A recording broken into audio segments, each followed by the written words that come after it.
பெண்ணுக்கு பெருமை கிடைத்தது எப்படி? சுவாமி விவேகானந்தரிடம் தனது நீண்ட நாளைய சந்தேகத்திற்கு தீர்வு காணும் பொருட்டு வந்திருந்தான் அந்த இளைஞன். அவனது எதிர்பார்ப்பை புரிந்து கொண்ட விவேகானந்தர், "என்னப்பா விஷயம்?" என்று கேட்டார். "சுவாமி, ஒரு குழந்தையை பெற்றெடுப்பதில் கணவன், மனைவி இருவருக்குமே சம பங்கு இருக்கிறது.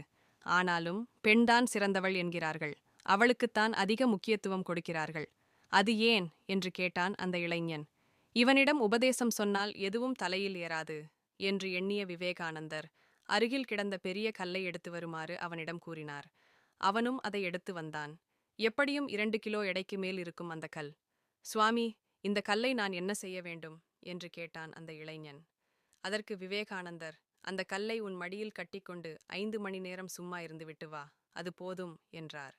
அந்த இளைஞனும் தனது மடியில் ஒரு தாய் வயிற்றில் குழந்தையை சுமப்பது போல் அந்த கல்லை கட்டிக்கொண்டான். சிறிது நேரம்தான் நின்றிருப்பான். அவனுக்கு என்னமோ போல் இருந்தது. உடனே அருகில் இருந்த இருக்கையில் போய் அமர்ந்து கொண்டான். ஆனாலும் அவனால் இருக்க முடியவில்லை. 2 மணி நேரம்தான் ஓடியிருந்தது. அவனுக்கு என்னவோ 2 நாளாக அவஸ்தைப்பட்டது போல் இருந்தது. வேறு வழியின்றி விவேகானந்தரிடம் ஓடினான். "சுவாமி, இதற்கு மேல் என்னால் கல்லை கட்டிக்கொண்டு இருக்க முடியாது" என்று சொல்லி மேல்மூச்சு கீழ்மூச்சு வாங்கினான். அப்போது விவேகானந்தர் சொன்னார், "உன்னால் 2 கிலோ எடை கொண்ட கல்லை 4 மணி நேரம் கூட சுமக்க முடியவில்லை. ஆனால் ஒரு தாய் 10 மாதம் சுமந்து ஒரு குழந்தையை பெற்றெடுக்கிறாளே, அதற்காக அவள் உன்னை போல் அலுத்துக் கொள்ளவில்லையே. அதுதான் தாய். அதனால்தான் அவளை நாம் பாராட்டுகிறோம், போற்றுகிறோம்" என்று விளக்கம் கொடுத்தார் விவேகானந்தர்.